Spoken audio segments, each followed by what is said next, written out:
আচ্ছা আমি একটা জিনিস বুঝি না, আপনার একটা ছোট বিচার দেওয়া যায় আজকা 7 তারিখ নির্বাচন হয়েছে জানুয়ারির, আর আজকা চলে কয় তারিখ? জুন মাস, মে মাস, 5 মাস হয়েছে।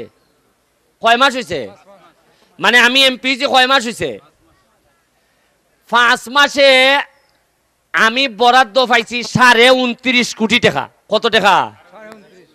আচ্ছা ভাই সাহেব, আপনারা আমিও তো রাজনীতি করছি, আপনারাও করছেন, আপনারাও বিভিন্ন নেতাদের সাথে যোগাযোগ আছিল, চেয়ারম্যান, উপজেলা চেয়ারম্যান, এমপিদের সাথে যোগাযোগ আছিল।